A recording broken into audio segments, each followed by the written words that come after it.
Jika membaca Al-Quran di kuburan tidak diperbolehkan, lantas apa bacaan yang kita baca ketika di kuburan? Banyak ya, kita mendoakan. Kita ke kuburan bukan untuk beribadah, kita ke kuburan untuk mendoakan orang yang sudah meninggal dunia.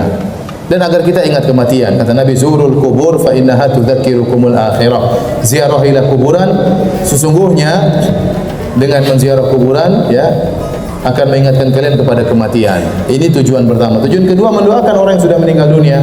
Makanya sunnahnya Nabi, kalau kita ke kuburan kita mendoakan, assalamualaikum ahla diyar minal mu'minil muslimin wa inna insyaallah bikum lalahiqun, nasallallahu wa lanakumul afiyah.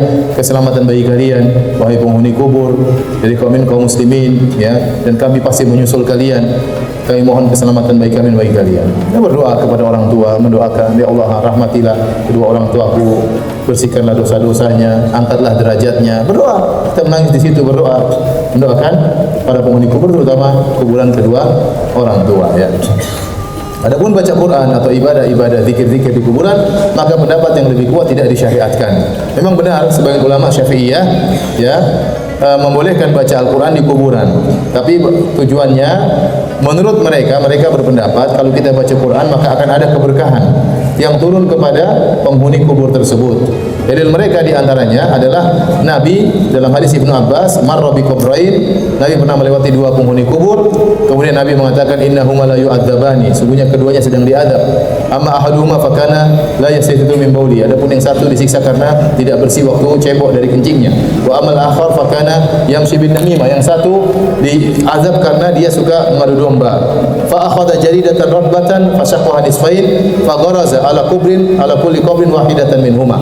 Maka Nabi pun mengambil pelepah korma yang sudah masih basah, Nabi belah dua, kemudian Nabi tancapkan kepada kuburan tersebut setengah-setengahnya. Kata mereka, kenapa? Kata Nabi, la'allahu yukhaffafu anhuma ma lam yaybasa. Semoga azab kedua orang ini diringankan selama pelepah korma masih basah. Kata mereka demikian. Berarti pelepah korma yang basah itu berpengaruh untuk mengurangi azab seseorang. Nah, kalau pelepah korma saja benda mati itu bisa mengurangi azab seseorang, bagaimana lagi dengan bacaan Quran? Ini mereka menggunakan kias aulawi, lebih utama bacaan Quran akan mengurangi azab seseorang. Namun ini dibantah oleh para ulama, bahkan dibantah oleh ulama Syafi'iyah sendiri ya, bahwasanya yang benar tidak disyariatkan baca Quran di kuburan karena pendalilannya kurang tepat. Nabi SAW waktu menancapkan pelepah korma, Nabi hanya melakukannya sekali. Nabi hanya melakukannya sekali dan tidak ditiru oleh para sahabat. Kemudian Nabi tahu dua-duanya sedang diazab ya. Dua-duanya sedang diazab ya. Jadi kalau kita datang terus kita tancap pelepah korma, seakan-akan kita dituduh orang ini sedang diazab ya. Kita enggak tahu diazab atau tidak. Sehingga ada sebagian orang lagi akhirnya taruh kendi isi air supaya basah terus ya. Supaya basah terus ya. Oleh karena yang benar itu hanya syafaat Nabi. Jadi Nabi mendoakan, ya Allah, kurangilah azab dua orang ini, syafaatku berlaku selama pelepah korma masih basah. Jadi bukan karena pelepah kormanya mengurangi azab. Ini tidak logis. Apa hubungan pelepah korma yang basah dengan dikurangi azab? Tetapi terkurangnya azab tersebut karena syafaat siapa? Nabi SAW. Nanti ini ada orang sudah nggak usah pelepah korma, tanam korma di kuburan biar basah terus. Ya. Jadi yang benar kita tidak. Jadi ini masalah khilafiyah tentang baca Quran di kuburan. Ingat masalah khilafiyahnya, kalau dia baca Quran dalam rangka memberi manfaat kepada mayat. Bukan sebagian orang yang baca Quran merasa pahalanya lebih besar di situ. Itu salah. Seperti dia baca Quran di kuburan wali, dia merasa lebih afdal. Kalau itu bid'ah, jelas.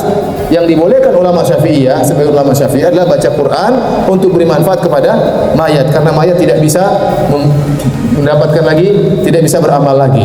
Bukan kita ke situ ngambil manfaat dari mayat.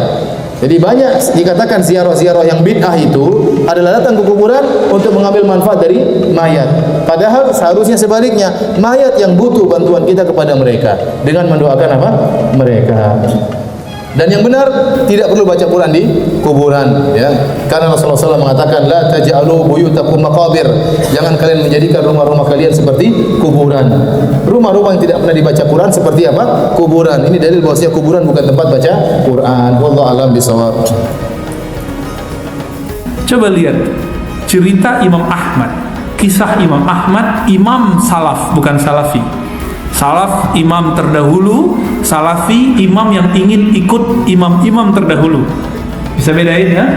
Salaf 300 tahun pertama, salafi ulama setelah 300 tahun yang ingin ikut ulama 300 tahun itu. Imam Ahmad wafat tahun 241 Hijriah. Beliau radhiyallahu taala anhu wa rahimahullah suatu kali mengantarkan jenazah dengan kawannya. Imam, seingat saya namanya Imam Al-Jauhari, ya, Ibnu Qudamah Al-Jauhari atau Ibnu Qudamah saja. Itu ada di riwayat Al-Lalikai, Ar-Ruh Ibnu Qayyim dan kitab-kitab yang lain. Sanadnya sahih. Disebutkan di situ bahwa Imam Ahmad melihat ada orang buta lagi membaca Al-Quran di kubur. Apa kata Imam Ahmad? Muhdats. Nah, udah kayak bahasa Indonesia kan? Hoi, bid'ah gitu. Bahasa Arabnya muhdats. Kawannya ini Imam Ibnu Qudamah yang senior itu tidak mau berdebat di kubur, karena berdebat di kubur itu melanggar adab. Di kubur kita ingat kematian, enggak debat lagi, debat-debat nanti. Ini masih banyak yang debat di kubur ya, bentak-bentak orang di kubur karena cuma masalah sedikit, masalah kecil. Lupa kalau dia bakal mati. Setelah keluar dari pemakaman, di pintu makom itu, di pintu masuknya, Imam Ibnu Qudamah ini ngajak ngobrol. Enggak langsung jatuh, ente salah ini. Coba lihat, imam-imam dahsyat ngomongnya. Kita aja emosional, Pak. Apa kata kawan Imam Ahmad ini? Ya Aba Abdullah, hai bapaknya Abdullah, ya, Bapak Abdullah. Imam Ahmad itu julukannya Bapak Abdullah karena anaknya Abdullah. Apa pendapatmu riwayat si fulan dari Ibnu Umar? Oh, riwayatnya sahih, boleh ditulis, boleh diriwayatkan. Oh, masuk dah. Apa kata kawannya ini? Aku mendengarkan si fulan yang kamu katakan baik itu meriwayatkan dari si fulan, yang kedua dari Ibnu Umar. Nah, kita ringkas aja. Bahwa Ibnu Umar, nah di cerita itu sebelum Ibnu Umar, ulama tabi'in memerintahkan agar kalau dia mati bacakan beberapa ayat. Dan ulama tabi'in ini mengatakan, aku mendengar Ibnu Umar berpesan juga begitu. Apa ayatnya? Surah Al-Fatihah, Alif Lam Mim sampai 5 ayat, ayat kursi, Amanar Rasul, dan kul itu ya. Lalu apa kata Imam Ahmad? Oh, ada riwayat begini. Iya. Akhirnya dia panggil itu orang buta yang sedang mencari jalan keluar dari makom, dari tempat kuburan. Karena dia buta, belum nyampe di luar. Ya. Imam Ahmad sudah sampai di luar, dia belum sampai di luar. Apa kata Imam Ahmad? Kawan, kamu teruskan baca Quran di kubur.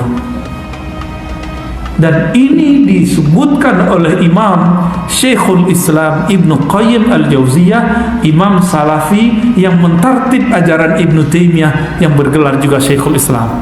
Dua-duanya Imam Salafi.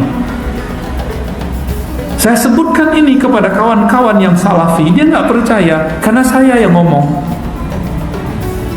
Karena Ar-Razi yang ngomong, tamatan UIN Ciputat. Karena Ar-Razi yang ngomong, UIN Ciputat Darussunnah murid Ali Mustafa Yaqub. Gak level gitu. Oh, disinilah mereka tidak lagi mengikuti manhajnya Imam Salafi Ibnu Taimiyah. Imam Ibnu Taimiyah, apa kata beliau? Ta'riful rijal bil haqq lal haqq bir rijal. Kamu kalau ingin mengenal orang, jangan kenal orang itu siapa dia, tapi kebenaran apa yang dia bawa.